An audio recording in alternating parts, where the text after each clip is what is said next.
Hello, how are we today? My reverb isn't on. Good. Good. Okay, hello.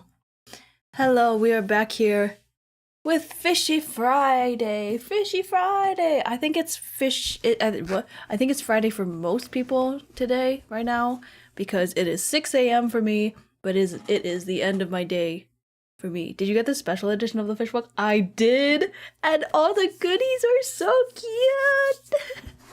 The bookmark fucking kills me. I can't deal with it. I really can't deal with it. I don't know. I This butt is so shiny. Oh my god. It's so good. I don't even know what to do with half of the things. I can get more frames, I guess. I can frame more shit. Oh, but it's so good. But yes. We are on our second... What are we on? Oh my god, I'm sorry. I don't have any allergy pills. So my nose is gonna be itchy today. I might be extra sniffly today. But no allergy pills. So but we are on chapter 118 on page 43. On page 43, called Fish Babies Are the Best. From now on, I think I'm just gonna be titling my streams like the first chapter that we read of the stream, because I'm not looking ahead. I'm actually being spoiler free for this book, kind of. I mean, I saw the goodies and there's some spoilers in there, I think. I can't be too sure, but yeah, I'm being mostly spoiler free, and I'm not looking at the chapter titles. I'm not looking at the illustrations in the book. I'm gonna be surprised every time, okay? So that's how we're doing it today. Today, with this book. Usually, I'm a whore, and I just... period. The end. Usually, no, usually I'll like look ahead and spoil things for myself because I can't help myself. But if you guys hold me to it, I will be a good boy. Sorry. Something's wrong with me today. Something is wrong with me today. I don't know. Let's read. Yeah, I have my tea. Should be good to go. Let's read. Chapter 118. Fish babies are the best. I forget what happened, actually. What happened? Claiming he felt unwell. Okay, yeah, they were doing the blood tests, and he snuck out for a bit. That's what happened. Imperial Physician Pan hid in an out-of-the-way corner. He'd sent off a pigeon with cloth tied to its feet. He couldn't stay for too long because he'd left saying he was unwell. Just when he was about to lose hope, a man dressed as a servant came up to him. "Are you insane?" the man scolded, irritated. Looking for the master at a time like this? "I have urgent news to report," Imperial Physician Pan said. Realizing who this man worked for, he blurted out the entire situation, explaining the results of the test. This was a huge problem, and the servant couldn't make any decisions himself. He frowned and had the Imperial Physician wait as he personally reported the news to the Sixth Prince.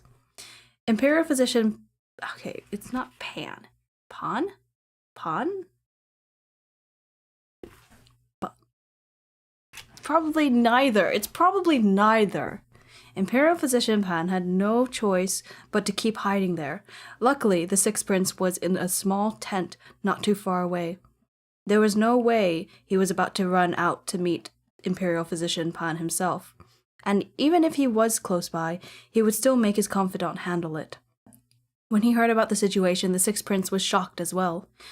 What was going on? Prince Jing's heir's blood had definitely been tested, so why was there no problem with the results? Could it be that Prince Jing had acted before he did? It must be Prince Jing. That was the only explanation. Prince Jing again. The Sixth Prince unconsciously clenched his fists. He was so close. If Prince Jing made it out of this unscathed, and the Emperor's... If Prince Jing made it out of this unscathed, the Emperor's trust in him would be absolute, and it would be impossible to make the legitimacy of his children an issue again. Once the heir was recognized by the Imperial physicians, Prince Jing's status would only become more secure. To make the emperor suspicious of the young heir and rope in all the other princes as well, he'd use concubine Lu as a first step. If he kept hesitating, all the effort he'd put in would only end up in Prince Jing's favor. He'd made a mistake. He hadn't thought it was possible, but he'd received the news just in time. It wasn't too late yet. No pain, no gain. Okay. Listen, I wasn't expected to say that phrase in this book, but you know what? Sure. Why was I not expecting to say that? Okay, sure. Okay. Sometimes this book hurts me. Sometimes I cringe a little with this book. Oh, it's good. It's a good cringe. I love it. Where was I? No pain, no gain. Hadn't he spent his entire life scheming for what he wanted? What was one more time? If Prince Jing could meddle, then why couldn't he? How could he possibly just give up now? Since he didn't know which bottle contained whose blood, he'd just make sure no one passed the test. That'd still work, right? The Emperor's blood, what the fuck? The 8th Prince's blood must be in one of the bottles. This younger brother of his was already so pitiful, he didn't particularly want to harm him any more than he already had. He's 7! But if the 8th Prince wanted to blame someone, he should blame Prince Jing. Is he 7 or is he like 14? I don't remember. He's a baby! The 6th Prince passed along his instructions. His expression hardened as he said, "Have Imperial Physician Pan deal with it as soon as possible." Once he received the answer, Imperial Physician Pan headed back inside, distressed. By the time he'd returned to where the other Imperial Physicians were, Imperial Physician Pan had come up with an idea. The secret to verifying the royal bloodline all came down to the fact that the founding emperor of the dynasty had once taken a medicine called Qilin Gold. This medicine wasn't special at first glance, but once the person ingested it, their blood would emit a faint golden light when it came into contact with an herb called dragon vine. That is... okay. Wow. Wow. That's so outlandish that yeah, of course, obviously. In a book where a man turns into a fish and then turns into a man and then has fish babies and they turn into human babies.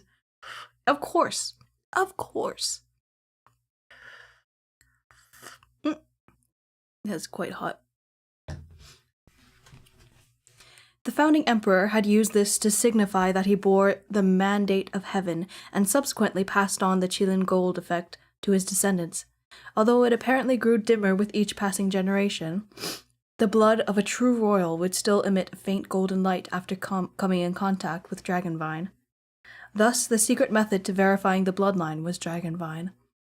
The royal family wanted to keep this a secret, so dragonvine had more or less been completely destroyed, and there were only a few plants left growing in the Imperial Physician's garden.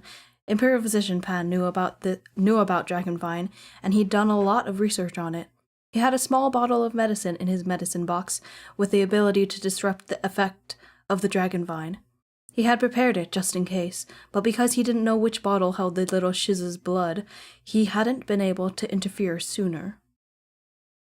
With the 6th Prince's order to change everyone's results, he now had a plan in mind. Imperial Physician Pan dipped a silver needle into the medicine. With a casual flick, he changed the yes to a no. What a bitch! What a bitch this guy is! As this matter involved royal secrets, there were only a couple of Imperial physicians in the tent. The guards were posted outside.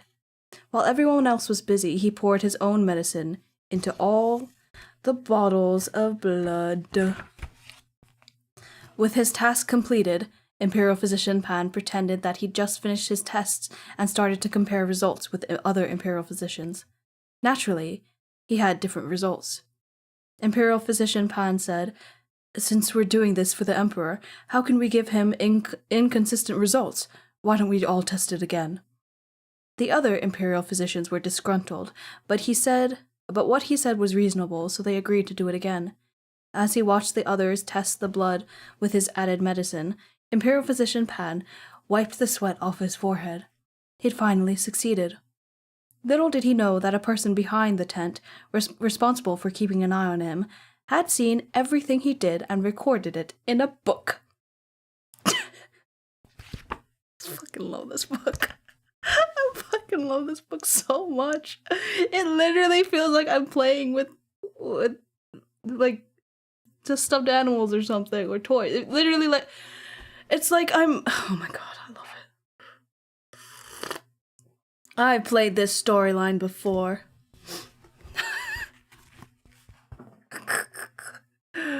Where was I?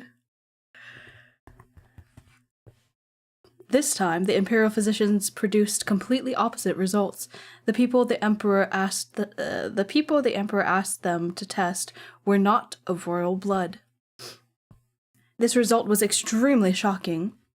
The Imperial physician verified it a few more times and even checked the dragon vine that was used, but there were no obvious problems. Imperial physician Pan sighed theatrically. If we hadn't retested, I'm afraid someone would have successfully tricked His Majesty. Someone indeed. The Imperial physicians were unable to find anything out of the ordinary, so they could only present the strange results. When the princes, clan elders, and Prince Li, waiting in the dragon tent, heard the news, their expressions darkened. The 8th prince's face turned pale, and he started to tremble. Your Majesty, this... While Prince Li was the one who proposed the test in the first place, he truly did not expect that neither Prince Jing's heir nor the 8th prince were of royal blood. Oh, that was Prince Li saying that, okay. What a travesty. Hi, Poppy. What a travesty. Thank you for checking your work, Imperial physicians. Oh, this is the Emperor speaking. Thank you for checking... Oh, sorry. It's fine. We don't need to do that. Said the Emperor, suppressing the thunder crackling in his eyes. Otherwise, I might have been kept in the dark forever. When the 6th prince heard this, his heart skipped a beat, and he checked Prince Jing's consort's reactions. Just one reaction. Goodness gracious. Liu was already on his knees, holding his children tightly in his arms, and had his head buried in their arms. What the hell? He's so cute. The 6th prince couldn't see his expression, but he could clearly see the consort's trembling hands. He must be afraid because their lies had been exposed. He's probably laughing his ass off. The 6th prince was elated, but he followed everyone else's examples and begged the Emperor to calm down. There must be an explanation, the Emperor said. As he finished speaking, 2 groups of guards came into the tent, but instead of seizing the consort and Prince Jing's fake children, like the 6th prince thought they would, the guards dragged out Imperial physician Pan. Prince Li and the ministers were shocked. Masquerading as part of the royal bloodline was a serious crime, so they expected all those involved to be dealt with immediately, followed swiftly by several bloody executions. But unexpectedly, the Emperor was starting with the Imperial physician, who seemed to have nothing to do with the situation. So it would seem. Imperial physician Pan was scared witless by the fierce guards. Had the Emperor somehow found out that he'd interfered with the results? But nobody had been paying attention to him in the tent when it happened. How would the Emperor know? Imperial physician Pan tried to bluff. Your Majesty, what have I done wrong? Before he could even finish his sentence, the Emperor chuckled coldly, and a guard forcefully threw a secret report at his face.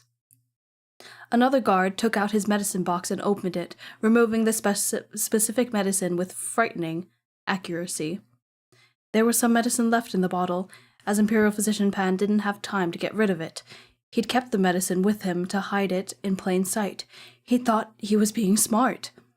The Emperor ordered the other Imperial physicians to look into this medicine first, then the blood that they had tested. After the Imperial physicians smelled it and examined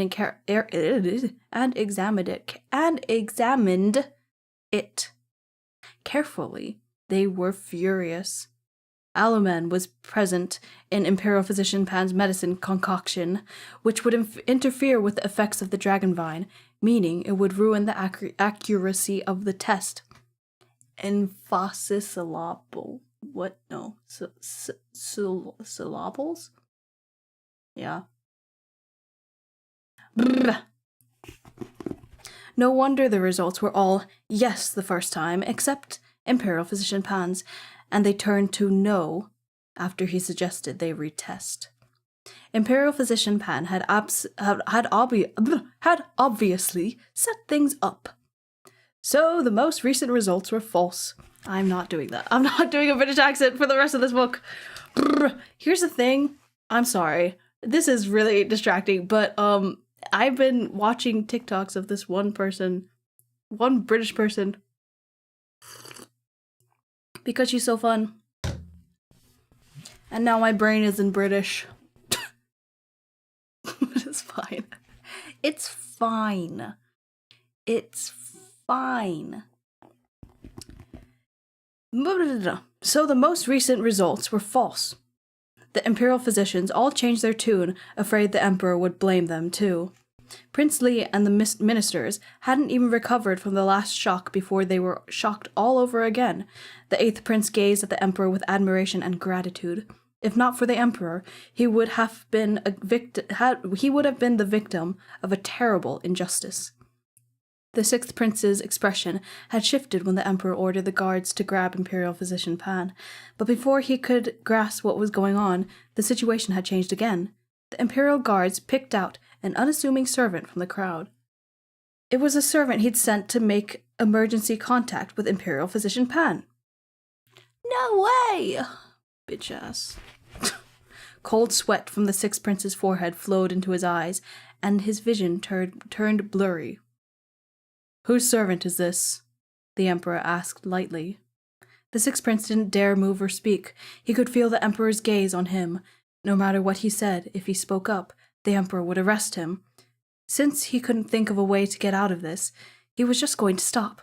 The only thought in his mind was to find a way to protect himself. Bitch ass! Not even gay this time? Bitch ass! What the hell? What the hell did I do? What the hell did I do?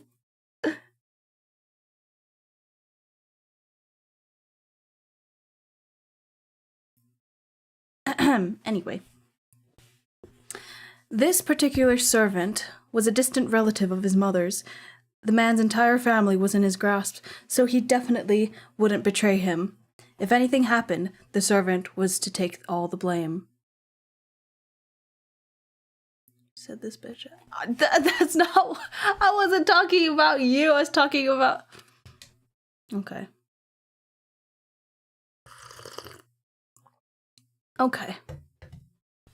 Okay, I was talking about the 6th prince. Bitch ass 6th prince. 6th prince for making me say 6th all the time. I hate him. I hate him, and I hate saying that word. It's such a bad word to say. Where was I? He's a bitch. His only fear was that Imperial Physician Pan would point him out after he was caught. But as long as the only accusation came from Imperial Physician Pan, the Emperor couldn't do anything to him. The 6th prince often used letters against others, and so he and Imperial Physician Pan had never used letters to communicate. Only spoken words. The same applied to him and this confidant as well. Just like the bribery case, as long as he refused to admit it, he couldn't be held accountable. No matter how angry the Emperor was, he couldn't punish a prince based on the basis of a single person's testimony. He's literally a child. He's acting like a fucking toddler. I hate him. At most, they might find out that the confidant was his servant, but so what? He knew nothing of this. He had simply been deceived by those under him again. The Emperor had captured Imperial Physician Pan as a servant. Everyone present, including Prince Li, was confused. Your Majesty, did this person do something? Prince Li asked bravely. The Emperor glanced at the 6th prince, but before he could answer, Dabao, who was in Liu's arms, raised his chubby little arm. Grandpa! Dabo knows the answer. In italics. Dabo knows the answer. The emperor was happy to indulge Dabao. He let Liu bring him up. Liu had practically begged Prince Jing to let him and Dabao participate in this play, but Dabao wanted to add scenes in the middle. And the emperor had even agreed. What could Liu do? He had to play along. The emperor held Dabao in his arms, and Dabao looked down at the dark crowd before him, utterly unafraid. Oh, he's already acting the emperor. Oh my god, I love him. The emperor was pleased by Dabao's courage. Dabao, what do you want to say? He teased. Dabao pointed at the man the guards had captured and said clearly, Grandpa, he's bad. Prince Li was flabbergasted. He'd seen a lot of people accusing others, but he'd never seen one like this.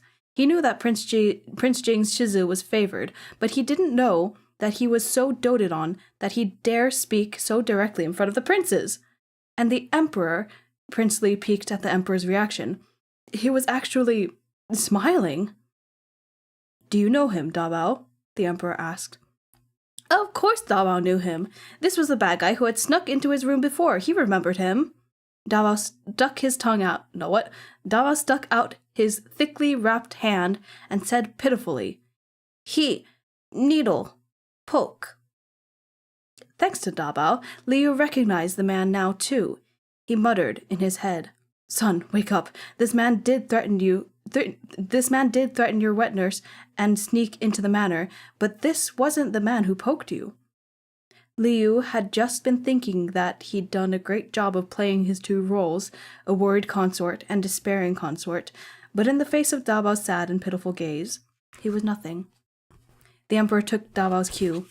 He was astounded by Dabao's words and actions, and soon remembered that Prince Jing had mentioned that someone snuck into the manor to take Dabao's blood. Dabao must have seen and remembered him. Dabao is a witness, the emperor said, and I have a special witness myself. In the afternoon, Imperial Physician Pan sent off a pigeon informing someone of the results, that all the blood tested belonged to the royal family. Then this man told his master of the news. Not long after, the man's master responded with a message to Imperial Physician Pan, ordering him to change all the results. The emperor recounted the conversation between the confidant and Imperial Physician Pan almost perfectly. The sixth prince had never expected the emperor to know all this as well. He was stupefied. How had the emperor found this out? If he knew even this, then did he know that the sixth prince was behind it? But what could he do? Before the emperor said anything about his identity, was he supposed to pull the rug out from under his own feet and confess to everything? There was no way he'd let that happen. As for Prince Li, initially he was stunned when he heard the eighth prince and Prince Jing's sons weren't part of the royal bloodline. He looked like he'd been struck by lightning.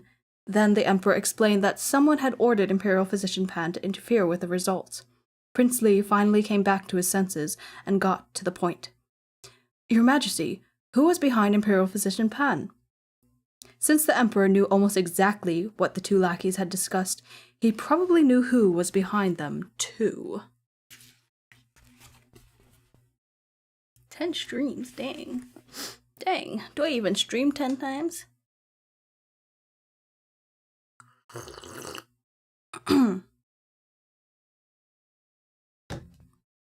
But the emperor didn't answer. He remained silent for 10 minutes. During this time, the sixth prince felt like he was dancing on the tip of a knife. His heart threatened to beat out of his chest at any moment. He met the emperor's gaze several times. It wasn't the end yet. He forced himself to look like he didn't know anything, unaware that he couldn't hide the cold sweat that trickled down his forehead. The emperor sighed heavily. He'd been watching the sixth prince, waiting for him to confess. This pause was the sixth prince's last chance. If he admitted it, then the emperor might show him some mercy. But the sixth prince didn't react at all. The emperor finally lost his patience with his son. Tianshao, he called out sternly. Almost everyone turned to look at the sixth prince. Mu Tianshao closed his eyes, trying his best not to let his voice tremble along with his father. What? Along with his body. My bad. Royal father. After Imperial Physician Pan left the tent, my guards followed him, the Emperor said at last. He released a pigeon, but the person he worked for was cunning and didn't leave behind any letters or messages, because they had agreed beforehand that the pigeon was the signal itself. When the servant met with Imperial Physician Pan, my guards followed him and found who was behind them both. He looked at his son, Tianshao. While you were thinking about how to frame Prince Jing and the 8th Prince, I was just a wall away. I heard your order to make everyone fail the test. This scheme was your idea, and I am the special witness. I didn't disclose it right away because I wanted to see how far you would go. Wu Tianshao felt the whole world darken around him. Only the dragon-robed emperor remained. How did this happen? He desperately moved his lips, but he couldn't hear if he was even saying anything. Sweet, sweet justice. We'd love to see it. That's the end of chapter 118. The next chapter is called Fish's Mercy. Fish's Mercy? No, don't. He was about to ruin everyone. He was about to get people killed. Bruh, this guy does not deserve mercy. He tried to kill everyone. I think he's literally tried to kill everyone in that room except for maybe... Like, he's trying to kill, like, all the main characters. Come on. That's insane. Alright, let's continue. Mu Tianshao was taken away by the guards, and the emperor dismissed everyone else. His punishment would be decided after they returned to the palace. The interrogation of Concubine Lu's old acquaintance was also finished. The emperor found out that he had been drunk and confused. In a daze, he'd run into the hunting grounds and into Concubine Lu's tent. When he sobered up, he realized he'd made a huge mistake, but he didn't remember what had happened when he was drunk. It sounded like a simple case of drunken havoc, but the hunting grounds were heavily guarded. It should have been all but impossible for a civilian to enter. And how could such an inebriated man have found Concubine Lu's tent when he wasn't familiar with the hunting grounds? Someone must have snuck the man in and led him to Concubine Lu. Only someone of high status could do that.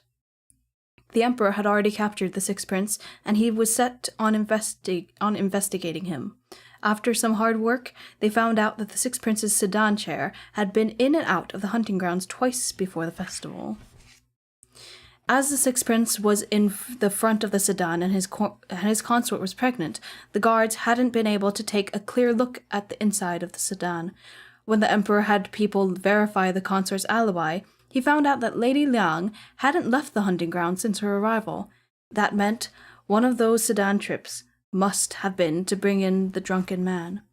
The 6th prince had even used his pregnant wife as a shield. When he recalled Mu Tianshao's disregard for his consort's health, when he tried to use his unborn child as a way to win favor, the emperor wasn't surprised. But once they'd smuggled this man in, there must have been someone close to Concubine Lu who coordinated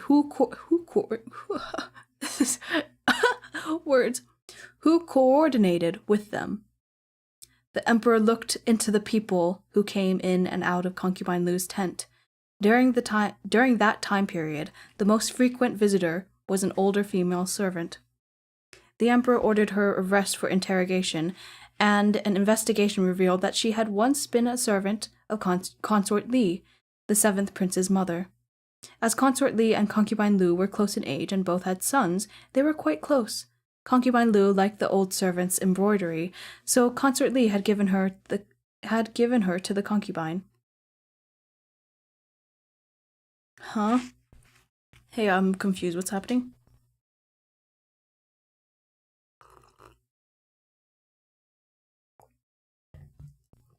Ow. Whoa, that was my throat.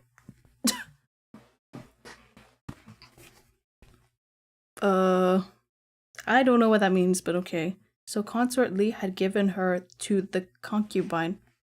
What? The emperor restored as she had once been servant. Oh, okay. Like, actually, like, yeah, okay. Ah!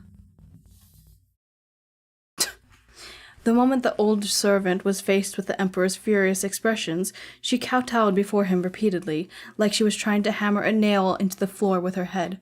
With tears and snot streaming down her face, she said that the sixth prince had blackmailed her and ordered her to let a man into the tent while concubine Lu was resting. As expected, it was the sixth prince again. After some thought, the emperor realized why the sixth prince had chosen this servant to let the man into the tent. Since she'd been a gift from Consort Li, if the emperor didn't know the sixth prince was behind all this and thoroughly investigated a thorough investigation.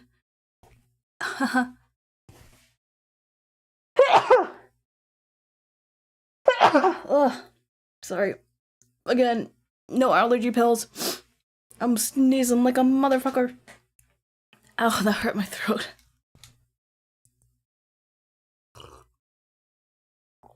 Let's restart that. Since she'd been a gift from Consort Li, if the emperor didn't know the sixth prince was behind all this, a thorough investigation of this incident would have led him to the seventh prince's mother.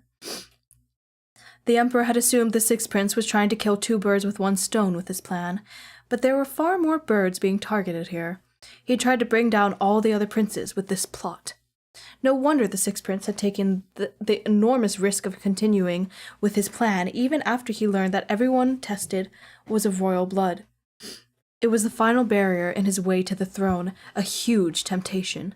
If Prince Jing and the eighth prince were guilty of polluting the royal bloodline, and the seventh prince was implicated in the incident with concubine Lu, then the sixth prince would be the only candidate left. Though the emperor had seen many underhanded plots throughout his life, Mu Tianxiao's ruthlessness still had chills running down his back. He never would have imagined that the sixth prince could conceal himself so well. Fortunately, the emperor had been made aware of the sixth prince's ambition early on, thanks to Prince Jing and others. Using secret marks and anonymizing the bottles as bait for the sixth prince, had been a suggestion from Prince Jing's consort. Prince Jing was the one who tailed Imperial Physician Pan, and he was also the one who had asked the emperor to sit and listen in on the sixth prince's conversation. There is nothing more convincing than hearing it with one's own ears. If the emperor's test for Prince Jing was still in progress, then at this moment, with the sixth prince's true self revealed, he had already made his decision. There's a picture on the other side! There's a picture! Oh my god, they're so cute! Oh my god, they're so cute! Oh my god, they're so cute. Anyway. Royal Father, are you all right? Liu was worried about the emperor. Ever since the emperor had exposed the sixth prince in front of everyone, he'd been in a bit of a daze. What should we do if Grandpa is unhappy? The babies huddled together and whispered among themselves. Oh, that was the babies, okay. Working out a plan, Dabo immediately went up to Head Eunuch Lo, holding a bowl of tea. Head Eunuch Lo hurried to stop him. Shizu, you can't. Be careful, it's hot. Liu shook his head, smiling. The tea in front of the emperor was all at a drinkable temperature, so it wasn't hot. It was better to have children start doing chores at a younger age. And Daba was happy to start. Daba wanted Grandpa to cheer up. He walked unsteadily, but his grip on the tea was surprisingly stable. He's so fucking cute. He's so cute. The emperor smiled as he watched the itty-bitty human bring the tea to him. Right when he was about to take the tea, Sibao leapt out from behind Dabao, yelling, "Ah!" to stop him. The emperor doted on Dabao a lot, but that didn't mean he didn't dote on the other children as well. He wondered what Sibao was going to do. Sibao used his chubby little hand to lift the lid of the tea bowl and took several sips of tea. He patted his stomach, now full of tea, and sternly nodded at Dabao.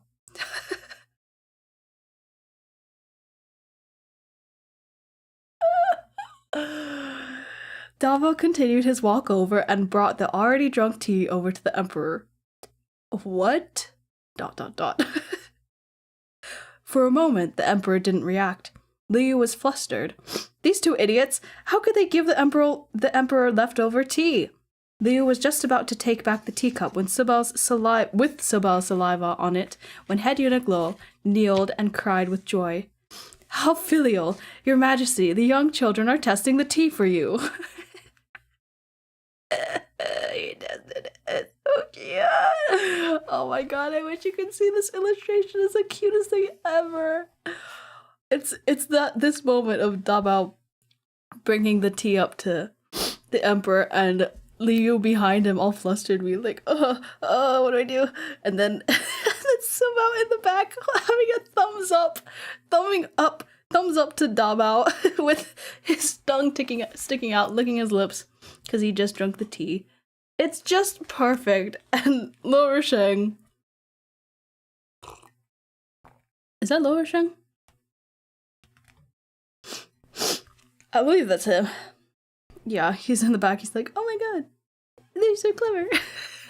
It's so cute. It's so cute. Okay.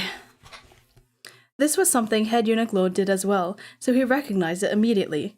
He wouldn't drink from the cup itself, but the effect was still the same. No way. How did the children know about something like this? It wasn't likely. Being the Emperor was the most complicated job in the world, and Liu hadn't explained the significance of the role to the babies yet. Perhaps the children got used to seeing Head Eunuch Lo do the same thing since they were often at Chenqing Palace, and they'd learn it by watching. Perhaps in the children's eyes the Emperor only ate leftovers? But Head Eunuch Lo had understood at least one thing correctly. This was indeed a demonstration of the children's filial piety toward the Emperor. The Emperor smiled and accepted the teacup. Sorry.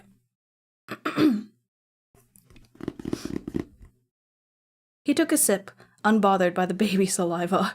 His sons had always disappointed him, but it seemed there was always new hope in the world. After all this chaos, the Emperor was no longer in the mood to hunt. He quickly announced that the hunting festival was over. He would return to the palace. Prince Jing led Liu slowly toward the tent. When they first arrived at the hunting grounds, they were both incredibly tense, knowing the Sixth Prince was going to make a move. Now that the Sixth Prince had fallen, even though the Emperor hadn't said anything, they knew that this day had determined the future. Liu had been aware of Prince Jing's protagonist halo for a while now. He thought about the hardships Prince Jing went through in the original novel to ascend to the throne. This time around, it had been a lot easier. But so what? Prince Jing had suffered so much in the original story, he deserved a chance to relax. Prince Jing was in charge of tracking the Sixth Prince today, but he still made sure to keep an eye on Liu and the children. Though the Sixth Prince was already nearby, Liu wasn't afraid. He knew that Prince Jing was close too, silently protecting him. Tianqi, are you tired? Liu asked quietly. Prince Jing shook his head and turned around to hold Liu's hand. They had some extra time, so they weren't in a hurry to return. Instead, they watched the hazy moonlight for a while. Everything would be different when they got back. I'll always be good to you. Prince Jing's lips moved in a silent promise. Liu batted his eyelashes to tell him, I know. This is the gayest shit ever. This is the gayest shit ever. This is the gayest shit I've ever read. That's not true. I've read straight up porn.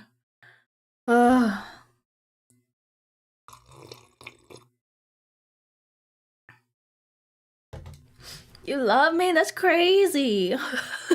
Illy. Oh my god. Oh, my nose is still so sniffly. It's not even the end of the chapter. I need to pause there and take that in because they're so gay. Just so gay. He batted his eyelashes to tell him, I know. What the fuck? Sorry if there's noise happening, by the way. That just means that there's noise happening.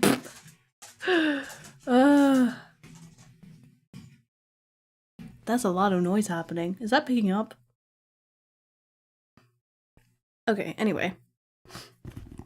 He was about to say something else when a shadow suddenly rushed over and jumped out right in front of him. Liu was startled. Prince Jing moved in front of him, about to draw his sword when Liu saw who it was. "Tianqi, wait," he said quickly. The newcomer knelt down in a strange, twisted posture. "Your Highness, Prince Jing, consort, please, help me." The six princes' consort, Lang Suyun, knelt before them, her hair disheveled. "Sir, can you chill the fuck out?" My dog has been pacing around the room because he wants FOOD, but it's not time yet. Lie down, go to bed. Go to bed. Go to bed. I'm looking at you. I know you can see me. Go to bed. Go to bed. Go lie down. There you go. There you go. What the fuck is happening? What the fuck is happening? Who is trying to kill her? I mean, obviously the sixth prince is a bitch, but like, is he actually going to try? Okay. Lady Lang. Behind her, a group of servants kept calling out to her, but she ignored them and stared at Liu and Prince Jing with tears in her eyes. Liu was shocked. What was going on? It was clearly inappropriate for Lady Lang to be kneeling before him and Prince Jing. Liu felt even more uncomfortable when he saw her slightly protruding abdomen. "Don't be like this," he said, flustered. "Quick, get up." He and Lady Lang were technically in-laws, but Prince Jing and the sixth prince were enemies now. At most, Liu and Lady Lang had just greeted each other in passing. And since he was a man and she was a woman, he wasn't close to her at all. Okay. It couldn't remotely compare to the friendship between him and the Princess of Jinzhi.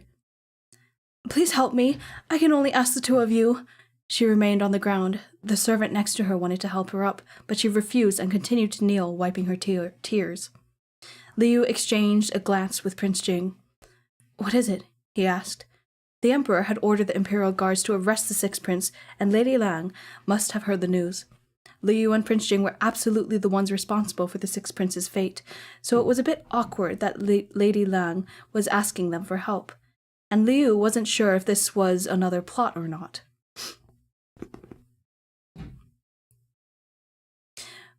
"I'm sorry. I know I'm being reckless. I want to see Tianxiao. Please help me," she begged. The Emperor had exposed Mu Tianxiao's true personality in front of everyone, so the words sixth prince were like poison now. Nobody wanted to touch them. Anyone who was any sort of anyone who had any sort of connection to the sixth prince in the past wanted to wash themselves of him now. When Lady Lang found out that the Emperor had arrested the sixth prince, she fainted several times. When she woke up, she wanted to see the sixth prince no matter what. He was her husband after all. Though he didn't treat her very well anymore, she couldn't just abandon. Yes, you can. Yes, you can just abandon him. Say, "Fuck this guy. I'm leaving." She couldn't just abandon him because she was pregnant with their child. And at least you won't have to raise 2 children. Fucking hell.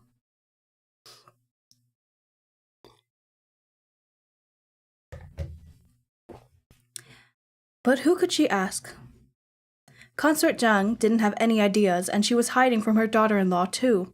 The Marquis of Dingbei had been quite satisfied with the sixth prince before, but now that all this had happened, his daughter's marriage would implicate him. There was nothing he'd like more right now than for her to divorce the sixth prince, so there was no way he'd be willing to help her. Well, yeah, I think we're all thinking the same thing. The Emperor didn't give Lady Lang any chances either. Every time she asked to speak with him, Head Eunuch Lo would come out and just tell her to take good care during her pregnancy. Lady Lang had looked around and begged everyone.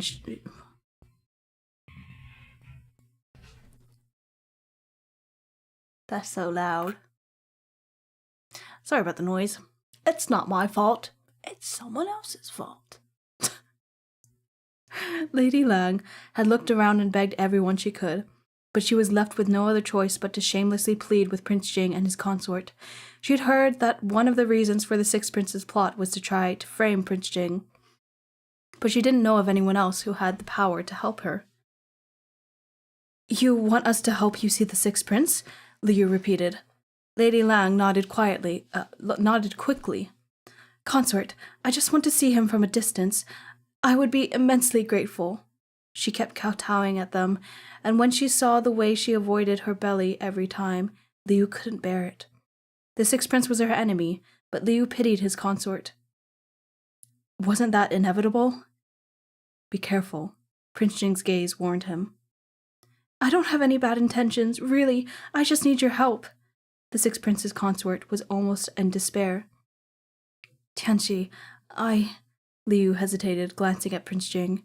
He was also a parent.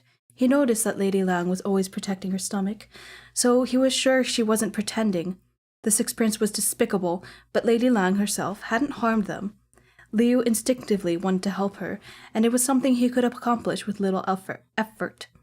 It wasn't like he'd have to do much. They couldn't let the Sixth Prince's consort see him without the Emperor's permission, though. Liu was planning on doing something different. He didn't think he'd survive attempting any other option. All he had to do was beg for the Emperor's mercy and ask him to let the two of them meet. Just this one time, Liu asked Prince Jing quietly. Is that okay? Xiao Yu was pitying her. Prince Jing understood. He squeezed Liu's hand. It was a bit risky, but the Sixth Prince's consort was in their control. Prince Jing looked at him and smiled. You make the decisions. Liu felt sweetness bloom in his heart for a second. At that moment, the system, which had been silent since the main mission, Share the Country, was announced, suddenly sent a notification. User, you have met the conditions for activating the side mission, Heart of Compassion. Helping Lady Lang was a side quest? Liu was baffled. The fish scamming system had said that sharing the country was the last main mission, but there hadn't been any updates after the Sixth Prince was arrested. Liu assumed he would have to wait until Prince Jing ascended the throne, which was fine by him, since he had all the time in the world. The system had previously told him that he could choose to complete a side mission whenever he wanted to. Liu couldn't even remember the last time he'd completed one. The reward for Heart of Compassion is an ancient medicine prescription. Would you like to begin this mission? Ancient medicine prescription? Liu was a little surprised. What kind of reward was that, and what was it for? The fish scamming system existed to scam him. It wouldn't explain anything it didn't absolutely have to. It was just like with the fish plush. The system wouldn't tell him how to use it. Liu would have to figure it out on his own. An ancient medicine prescription sounded pretty good, though. It was better than nothing.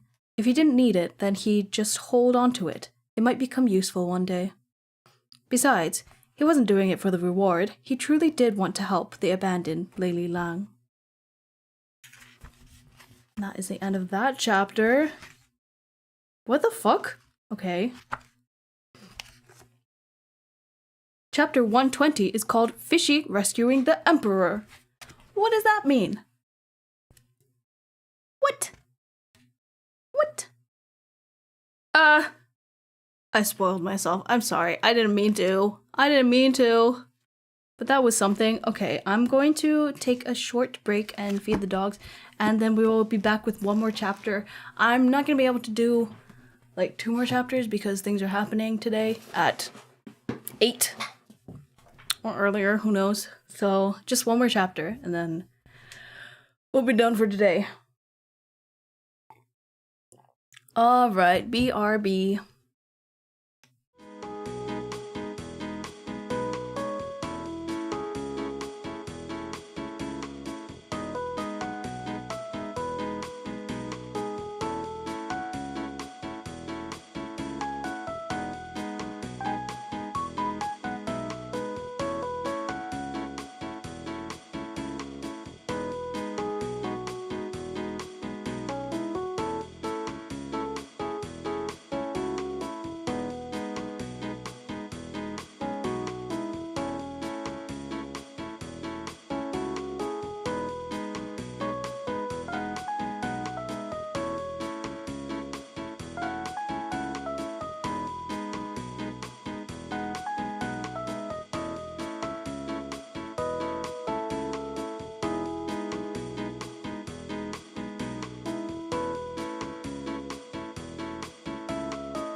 I'm back. Go. Well, what's happening today? It's just people coming over for things. Don't worry about it. Don't worry about it. Nothing you need to worry about. It's not like you need to worry or anything. Jeez. Anyway. How we doing? We're on chapter 120 called Fishy Rescuing the Emperor. You do worry? Okay. I wanna go. You're on the other side of the world. This guy. Literally on the other side of the planet. That's crazy. Stupid. Okay. Okay, one more chapter, and then we'll be done for today. I wish I could read 2 more, but unfortunately, there's shit happening. This might be the same way. It might be the same way on Saturday as well, just because there's people coming over that day as well. I don't know what time. At least I know what time for today. I don't know what time for Saturday. Anyway, Fishy rescuing the Emperor. Having decided he'd help Lady Liang, Liu didn't want her to have to make another trip, so he pulled her along directly with Prince Jing to ask to see the Emperor. Are you okay? Don't worry about it. Jeez. Hydrate. I have a hydrate.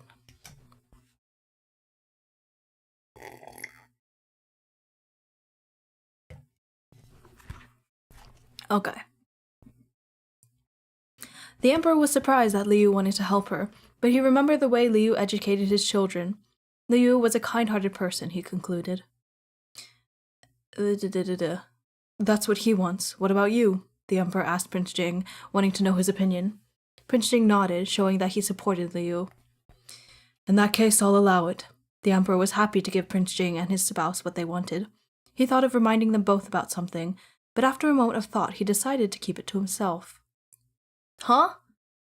About what? Something... remind him of what? About what? Huh? Liu quickly told Lady Liang the news. She was afraid that the guards would stop her, so she asked Liu to go with her. He hesitated for a moment, but he thought he should see things to the end, so with Prince Jing's agreement, they all accompanied Lady Liang to the tent where the Sixth Prince was being held. But... what's this guy? What's this guy doing here? Oh. They couldn't go any further. Liu had to be careful, and besides, it wasn't like he was the one who wanted to see the Sixth Prince. Lady Liang entered the tent, thanking him the entire way. When she saw Mu Tianxiao covered in dirt with his hands and feet bound, she couldn't stop the tears flowing from her red, swollen eyes. Lamao! Lamao! Suyun, why are you here? Mu Tianxiao was elated to see his wife. Oh, okay. The guards responsible for him didn't let him see anyone, so how had she managed to get in? Did this mean the Emperor was relenting a little? Did Royal Father tell you to come? He asked anxiously. Has he forgiven me? It was me. I begged Prince Jing and his consort for help, so Royal Father showed me some mercy, Lady Liang explained timidly, afraid the Sixth Prince would be upset. You see, this is why. You shouldn't be afraid that he'd be upset and take it out and you... Oh, leave his ass! It's fine. Fine. Prince Jing again? Mu Tianxiao's expression changed as soon as he heard Prince Jing's name, and he pushed his wife's hand away impatiently. I'm not surprised. Why did you ask him of all people? Don't you know he's the one who did this to me? Having reflected on his failure, the Sixth Prince believed he'd fallen into one of Prince Jing's traps. The Emperor must have started targeting him because he believed Prince Jing's lies. The Sixth Prince blamed everything on Prince Jing. Lady Liang wiped her tears, unsure how to answer. Should she tell him that nobody was willing to help them now? Since Mu Tianxiao was already locked up, there was no need for him to keep hiding his true nature. He started cursing out Prince Jing's family, even the young children. It was hard to listen to. After he was done, he seemed to finally remember something. He turned to look at Lady Liang, his tone turning gentle. Zuyun, don't cry. He wiped the tears from her face. Since you're here, can you help me beg Royal Father? He said expectantly. He'll definitely let me out for the sake of our unborn child. It'll be good for you in the future, I promise. Lady Lang listened to his repeated assurances, but her heart stung when she saw the fake smile on his face, devoid of warmth. How could she have been tricked by this man before? Her husband, this husband of hers, looked gentle on the surface, but he only ever thought of himself. Oh shit. Liu and Prince Jing were standing outside the tent, and they could hear the Sixth Prince cursing them. Prince Jing was used to people talking about him like that, and he didn't mind it.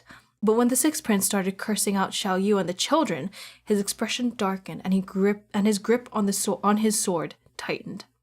Liu grabbed his arm. Tianqi, don't! When Liu first heard the Sixth Prince cursing out his sons and his husband, he also wanted to march in there and beat him up. But there was no way he could let Prince Jing actually walk in there and teach the Sixth Prince a lesson.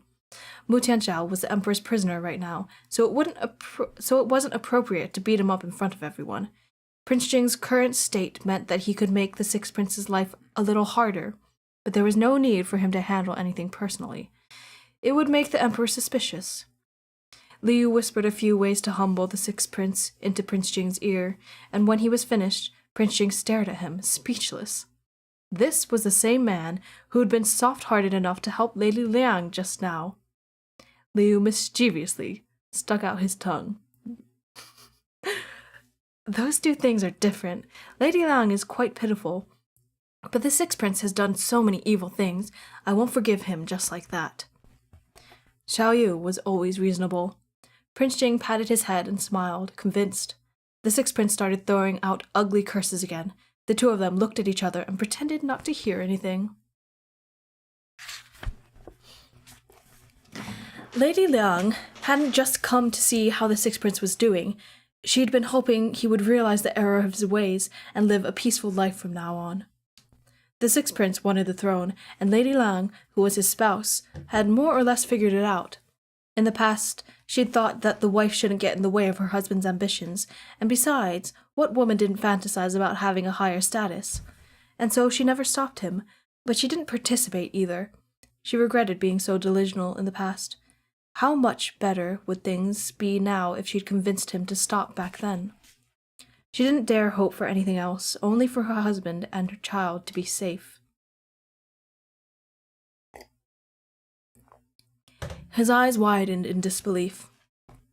It was one thing if she didn't want to help him, but why was she criticizing him now? Her status as a prince's consort was all thanks to him. What good would it do her if the Emperor kept him locked up? Slay Queen. The Sixth Prince was furious, but he had another plan. He gave her a thin smile. You're right. Suyun, come here. I have another secret to tell you. Lady Liang was utterly unguarded against him, so she came closer, only for Mu Tianxiao to coldly wrap his chains around her neck. Tianxiao, what are you doing? She screamed, horrified. Don't move. Mu Tianxiao kept a tight grip around her neck and shouted toward the outside, Someone come! I want to see the Emperor, or else I'll kill her! I'll kill her. Those 3 words shattered the relationship between the Sixth Prince and Lady Liang. She looked at him tearfully, feeling as if her heart was slowly being squeezed to death. Prince Jing and Liu were just outside, and they rushed in with the guards as soon as they heard the commotion. Liu didn't know what to say when he saw the Sixth Prince's hold on his consort. With his bloodshot eyes and fierce expression, shouting that he wanted to see the Emperor, the Sixth Prince looked like a demon. The guards were already running to report the incident. Watching Lady Liang's struggle, Liu wanted to help, but he was afraid that the Sixth Prince would actually hurt her. Mu Tianxiao, have you no conscience?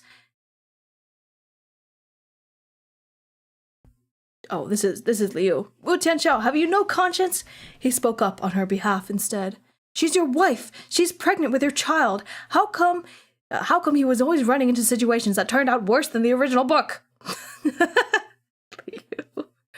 The Sixth Prince scoffed a couple of times, and a tear seemed to flash in the corner of his eye. I might not be able I might not even be able to save myself, he said indifferently. Why would I need a wife or child? I'm gonna kill him myself. I'm gonna grind him up in a meat grinder, chop up all his limbs, go.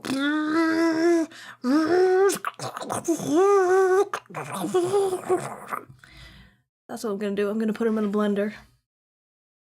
Feed him to the dogs. Not even the dogs. Dogs don't even. That's too low for even the dogs. That's. Maybe we'll make him compost. Oh my god.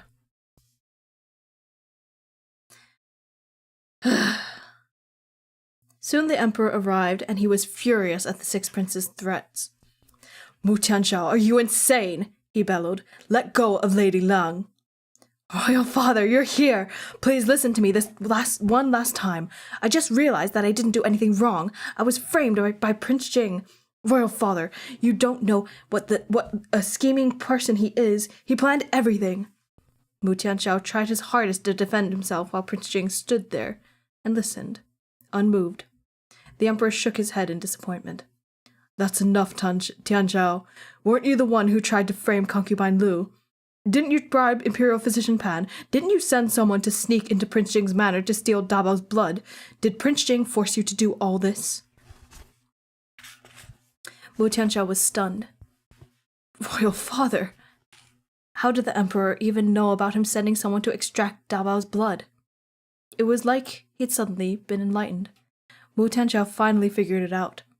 So, Prince Jing had already guessed what he was going to do from that very moment. How funny. When he thought he had an advantage over the other party, they were already waiting for him to fall into a trap. Royal father, Prince Jing really was plotting against me. Mu Tianxiao was furious. He wanted to expose Prince Jing. That's enough, the emperor interrupted him icily.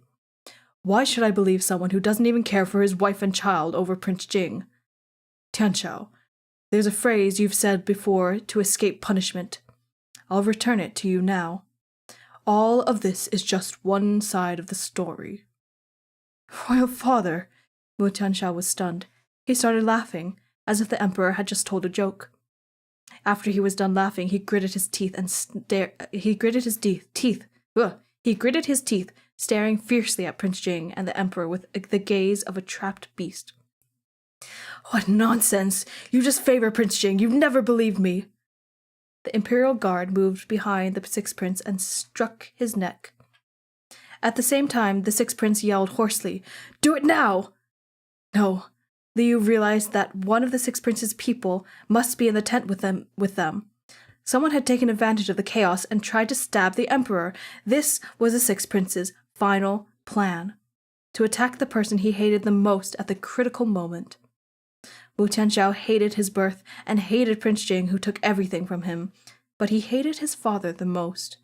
His father, the one who never liked him no matter how hard he tried to please him, the one who never took him seriously. He knew the emperor wouldn't kill him, but he couldn't stand the thought of going back to the invisible person he used to be. Middle child problems, am I right? Bitch ass. That's not saying bitch ass to the middle children. It's saying bitch ass to this guy because there's so many middle children in the world and we're not this fucking deranged. Well, most of us aren't. Hopefully. At that moment, Liu was the closest to the emperor, so he pushed him aside, but it was too late to dodge, and he was left vulnerable to the dagger. Xiao Yu! Millions of shouts burst in Prince Jing's chest, and he ran over frantically, his sword drawn. Time seemed to stand still. Liu closed his eyes in fear. The sound of wind and human chaos echoed in his ears. He waited. There was no pain. Liu opened his eyes. There was a palace servant holding a dagger in front of him. The tip of the dagger was only a finger's length away from him. With a clang, the dagger fell to the ground. Prince Jing's sword had pierced through the servant's chest from behind. Prince Jing saved him. Tianqi, I'm fine, Liu yelled, his voice rough with emotion. Prince Jing pulled his sword out coldly and kicked the servant to the side. Liu rushed toward him, and Prince Jing embraced him. The imperial guards had pinned the sixth prince to the ground, so he couldn't move, while Lady Liang had been rescued and was watching in horror. The sixth prince was devastated. In the end, he still wasn't able to even touch the emperor's dragon robes. He suddenly noticed a beauty dressed in palace robes among the tumultuous crowd.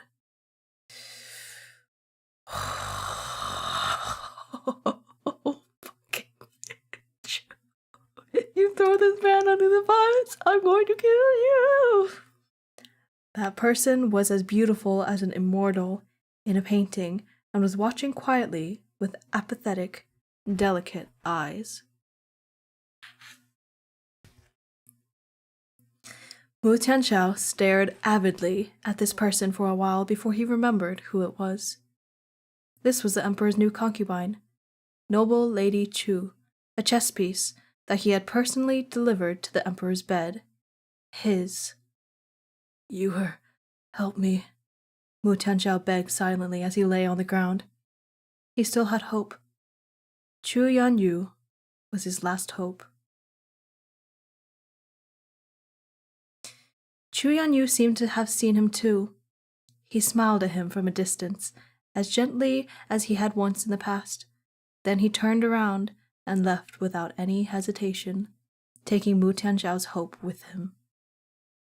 The emperor was unharmed after that false alarm, but he no longer intended to show any mercy to the sixth prince, who had dared try to assassinate him. Just kill me, Wu Tianxiao muttered as he was tied up and taken away by the guards. Lady Liang knelt on the ground, sobbing. Tianqi, Liu held on to Prince Jing tightly. He had been so terrified just now. At the time, he was thinking about the grandpa emperor who was kind and affectionate to his children, but the emperor was also Prince Jing's father. The sixth prince's assassination attempt had been so sudden that the only thought in Liu's mind had been saving the emperor. Prince Jing didn't blame Liu for being reckless. Instead, he hugged him and patted his head. Perceptively, Liu noticed that Prince Jing's complexion seemed a bit off. What's wrong? Are you feeling unwell? Liu asked, concerned. Something really did seem to be bothering Prince Jing. He gently let go of Liu and pressed his hand to his chest. Liu had never seen him wheeze so severely. Prince Jing suddenly coughed several times, and a streak of black blood seeped out between his fingers. Tianqi, what's wrong? Liu was terror-stricken. Don't make me leave at that! Don't make me do that! Come on! How long is this next chapter? Okay, it's like 10 pages. Do you think we can do it in like 15 minutes? It won't be that long.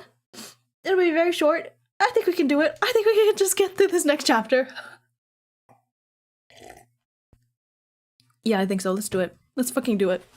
If we get interrupted halfway through, I am going to apologize for profusely.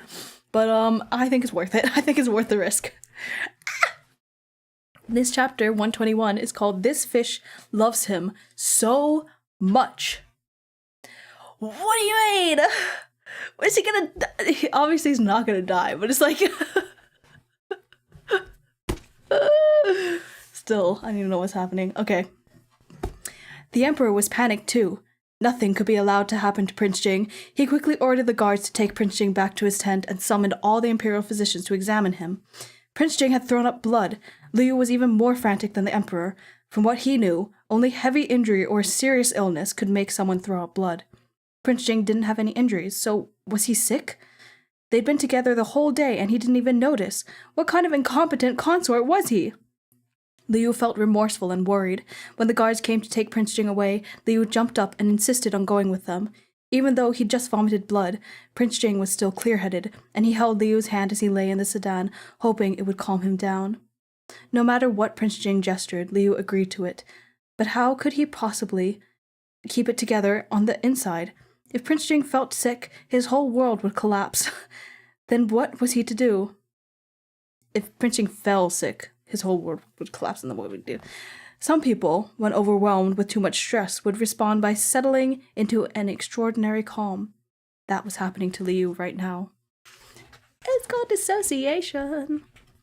He still had the children. If Prince Jing was sick, Liu still had to support his family. He couldn't just wallow in misery. He had to think of the children and come up with ways to help Prince Jing. When they got back to their tent, Liu dried his eyes and went to check out on the children, who were being taken care of by Wang Ji.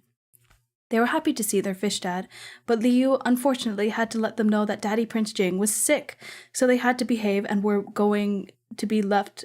In Wang Ji's care again. Wang Ji was beside himself with concern when he learned that Prince Jing was ill, but the consort was right. The young master needed to be taken care of, and he couldn't let the prince worry while he was sick. Wang Ji knelt down and begged Liu to take good care of Prince Jing. Liu agreed. He went to stay beside him, watching Prince Jing unblinkingly. He loves him so much. I'm talking about Wang Ji. Loving Prince Jing so much. The imperial physicians came in waves, and each time they advised Liu to go rest, but Liu just sat there and ignored them, unless he was asking about Prince Jing's condition. Tianqi, how do you feel? Liu cupped Prince Jing's cheek worriedly. Prince Jing smiled at him. It wasn't a big deal. After he'd spat up that blood, Prince Jing's complexion improved and his breathing steadied. Liu felt that Prince Jing was telling the truth, but the imperial physicians examined him again and again, and for some reason they wouldn't tell him what was wrong. The longer the examinations went on, the more anxious Liu felt. If the imperial physicians weren't saying anything, did that mean the illness was so severe that even the imperial physician wasn't sure if they could cure it? Why did I come back to you being sad? It's sad! Prince Jing is sick! He's a sicko! He's a sicko and he's sick. We're also doing one more chapter. After some discussion among the physicians, the older imperial physician approached him. Your Highness, Prince Jing, I have some more questions for you. Please tell me the truth. Liu looked at Prince Jing, curious. If the imperial physician asked a difficult question, Prince Jing would have to write. Was he well enough to do that right now? Prince Jing was feeling better, so he nodded in response. Liu immediately went to the table to fetch a brush and paper. Your Highness, before you threw up, did you feel any discomfort? Asked the imperial physician. Prince Jing wrote, My qi and blood surged, my chest was in pain, and my throat burned. Have you ever had a similar incident, Your Highness? The imperial physician asked carefully. Prince Jing thought back carefully, then nodded and wrote, Yes, but I didn't vomit blood. Then, Your Highness, do you remember the first time it happened? Prince Jing hesitated, then wrote, Over a year ago. Over a year ago? Liu's eyes reddened. Why didn't you tell me? Prince Jing quickly wrote, You were sick with a cold, and I was unwell because I was anxious. It got better quickly, so I didn't think much of it. A cold? Liu was very healthy, and he rarely even caught little colds like that. Or the like. He paused for a moment before he remembered that this had happened early on when Prince Jing proclaimed his love, back when Liu hadn't realized his own feelings yet, and was fighting with Prince Jing. Oh my god, of course. Foxy, hi! There's a lot that just happened. There is so much that just happened. There's so much that happened. Oh my god. Oh, I forgot to... There was an illustration that I forgot to mention. It was because it was during the heat of the moment, you know? It's with Prince Jing stabbing that servant and Liu like being like that, and then the emperor being like and then people in the back being like That's what's happening in the illustration. Oh man, Prince Jing is so sexy. So sexy for stabbing a bitch that deserved it. Alright. What a wonderful description. I know, right? I'm so good at describing things. Shut up. Shut up. Goodness gracious. Enough of that nonsense. You're gay or something. True. Where was I? Guys, I gotta get through this chapter quick. It's already 7:23. I have a couple more minutes.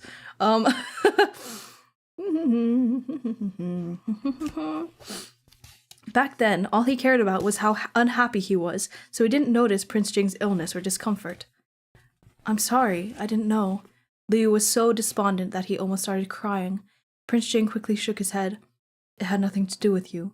I didn't pay attention to it. While Prince Jing tried to comfort Liu, the older imperial physician discussed Prince Jing's answer with the other physicians present, then took his pulse again. As for the emperor, he shouldn't have come over, personally, to check on Prince Jing, but how long the imperial physician... I think it's supposed to say, but with how long? But with how long the imperial physicians were taking to come to a conclusion was making him worried. No, not with. Okay, never mind. So he came to Prince Jing's tent himself. Okay, rush it or end it there. Now! What's wrong with Prince Jing? He asked. After everything that had happened, the emperor had already decided on Prince Jing as his successor. He didn't want anything to happen to him. Since the emperor came to ask personally, the older imperial physician looked around and asked the emperor to step aside to speak privately. The emperor complied. The imperial physician... Oh! This is what the medicine is for! Okay. Okay. I'm facing it together. The imperial physician knelt and said, Your Majesty, after much examination, it seems that Prince Jing has been poisoned over a long period of time. As he just experienced a serious and stressful incident, this caused His Highness's qi and blood to surge, making him vomit out some of the poisonous blood in his body, which led to its discovery. Poisoned? Get a bottle of water. I have tea. I have some tea. I'm good. Oh, hydrate, that's why. Okay, yeah. I did eat tea? I ate tea. Yeah, I ate tea. What was I? Prince Jing was shocked, as were Liu and the emperor. How could he have been poisoned? Was it the six princes' doing? Liu felt like his heart was in his throat. Imperial physician, what poison is it? He asked hurriedly, ignoring the emperor. Is it curable? What do you mean by over a long period of time? Considering what Prince Jing said earlier, had he been poisoned for over a year? He vomited black blood because he was poisoned? The emperor didn't mind Liu's rudeness. Answer quickly, he said. I want to know as well. The imperial physician took a moment to organize his thoughts. Your Majesty, please allow me to answer the last question first, he said respectfully. We've concluded that the poison in His Highness's body has been there for decades, and it was only this year that the toxicity subsided a little, leading to his qi and blood surging and the poison's discovery. Decades? The emperor was shocked. Prince Jing was only in his 20s. How could he have been poisoned for decades? I didn't know you could fart. What the hell? How could he have been poisoned for decades? Judging by the look on Prince Jing's face, it was obvious that he was surprised as well. He didn't even know it himself. Do you mean that Prince Jing has been poisoned ever since he was a baby? The emperor recalled that Prince Jing was very weak when he was born. He had been examined by the imperial physicians several times by the time he was just a couple of months old. It improved when he grew up, but there had been no signs of poisoning. What's more, Prince Jing's pulse was taken regularly. If he'd really been poisoned for decades, why didn't they find out earlier? Your Majesty, who is this? Yes, Your Majesty, the poison isn't very strong, the physician explained, and Prince Jing never showed signs of discomfort. It's very hard to detect just by his pulse. Then does the poison pose any danger to his life? Asked the emperor. The older imperial physician hesitated and shook his head. We only know that His Highness has been poisoned, but I have to take his pulse and reference the medical books before I can be certain of the particulars. However, since the poison has been in His Highness's body for a long time, he probably isn't in any immediate danger. Attack? What the heck? Thank you, so rude.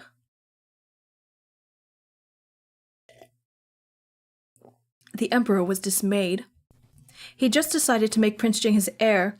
Were the heavens playing a huge joke on him? Prince Jing was born mute, which was already devastating enough, but somehow the D-Prince had been poisoned right under his nose. Please don't point to Wang Xi. Please don't point to Wang Xi. Since it'd been for so long, it couldn't have been the sixth prince who did it. He was a few years younger than Prince Jing. Then who could it possibly be? Who else wanted to harm Prince Jing? How can he be poisoned in decades with an S if he's only 20? Decades. Isn't a decade 20 years? I don't know. British accent! We're gonna do a British accent while we're reading? Oh boy. Oh, it's 10 years. Oh, my bad. My bad. Alright.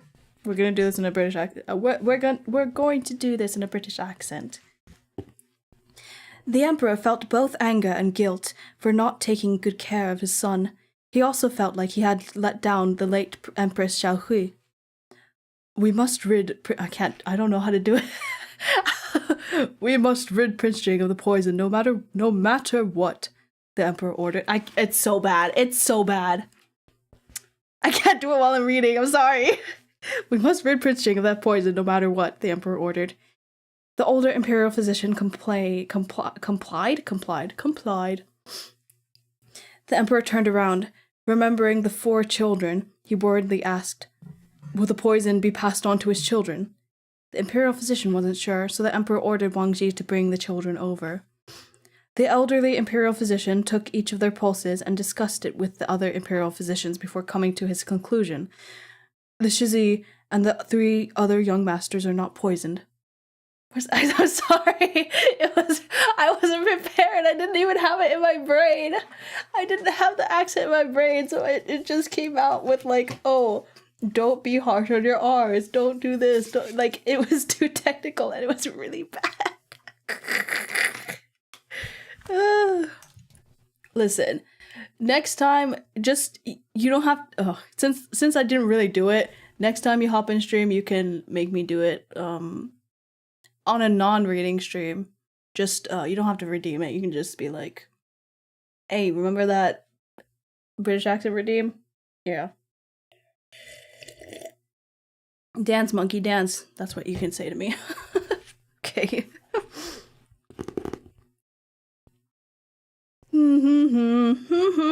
Okay, they are not poisoned. Finally, some good news, the Emperor thought. A silver lining at last. The Emperor summoned Wang Ji to question him. Since Wang Ji had always been with Prince Jing, there must have been abnormalities when Prince Jing was first poisoned. Wang Ji would definitely know about something like that. Wang Ji thought long and hard, but in the end he swore on his life that Prince Jing had never shown any signs of being poisoned. The Emperor was already a mess from the sudden announcement that Prince Jing had... Wow, my bad. I really had to burp. The Emperor was already a mess from the sudden announcement that Prince Jing had been poisoned, and decades ago at that.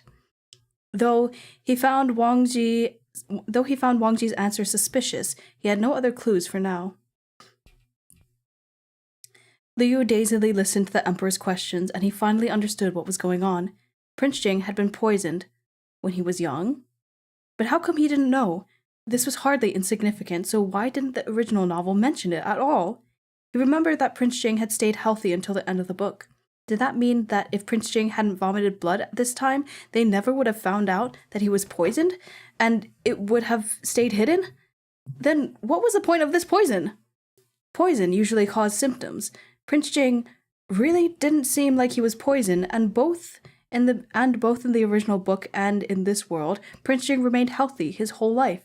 Except Liu was in the middle of bringing ginseng soup to Prince Jing when his hand suddenly shook and the silver spoon clattered as it fell to the ground. He bent over to pick it up, but his hand was trembling so much he almost couldn't hold it. Just now, he had a very terrifying thought. It was the Emperor and Imperial physician's guess that Prince Jing had been poisoned when he was young, but it was strange. Wang Ji, who was in charge of looking after Prince Jing since he was a child, had never noticed anything out of the ordinary. Liu believed Wang Ji, since there was no reason for him to lie. Could it be that the poisoning had taken place even earlier, before Wang Ji started working for Prince Jing?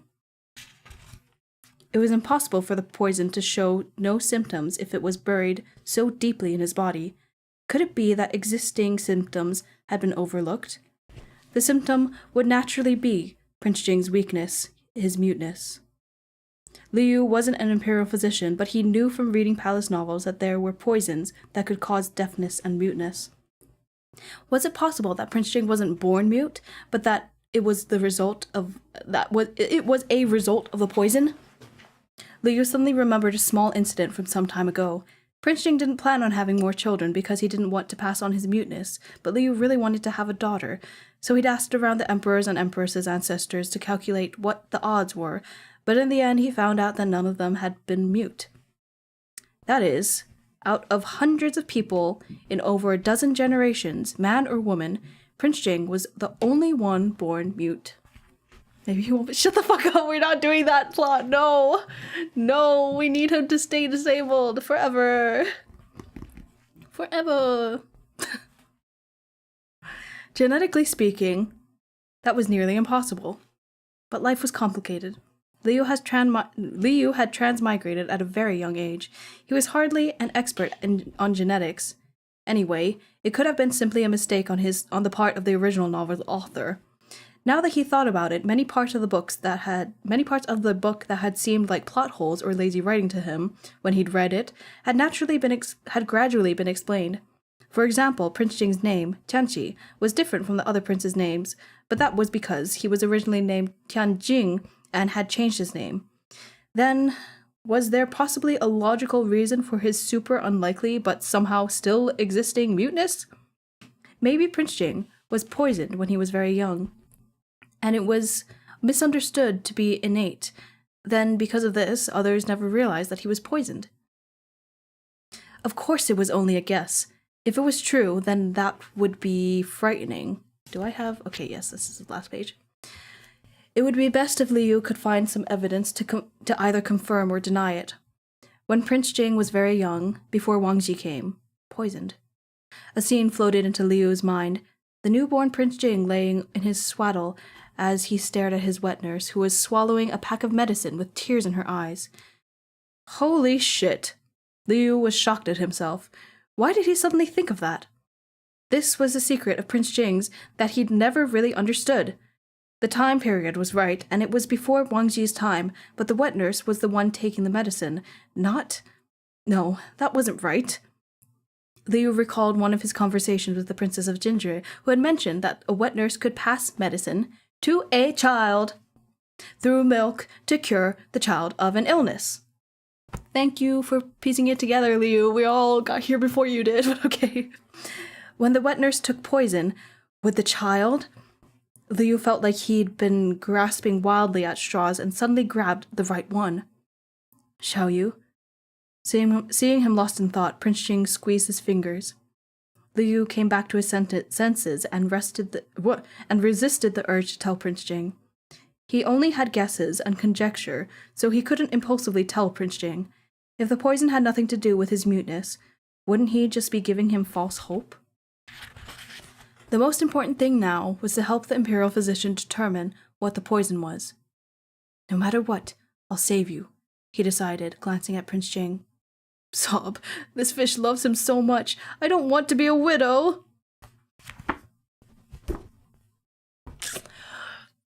Ugh. This fish, in fact. That's the end of that chapter. And that is also where we're leaving off for today. Unfortunately, that's where we have to leave off. I have to go. I have to go.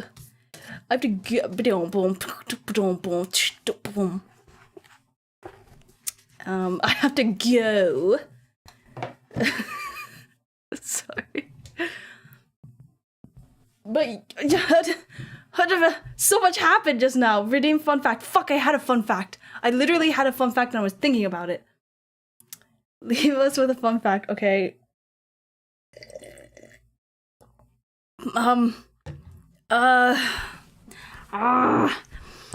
Did you know that Hank Green said that ice is a rock, but it's actually not? It's actually not a rock because, rocks have to have different criteria, and ice is not that criteria. So don't believe everything you hear on the internet, says me saying a fun fact. Anyway, I know this because my, one of my relatives is a gemologist, I think? Is that what it's called? I don't know. Why the fuck would Hank Green do that? I don't know, man. I don't know. Oh, I remember what my other fun fact was gonna be. I'll save that for later. Okay, that's all we've got today. I will leave you on that. See, do I even want to try to? I think I'll just leave off. I'll just end. But thanks for being here. Thanks for watching. I hope you had a fun time. I'm trying to skedaddle real fast. I don't even need to skedaddle real fast. I have more time. Why didn't you read my message? You hate me? You mean on Discord? You sent me I'm streaming this fucking guy. Anyway, I'll see you later. I'll see you on Saturday for Scum Villain. Yeah. Not Discord. What are you talking about then?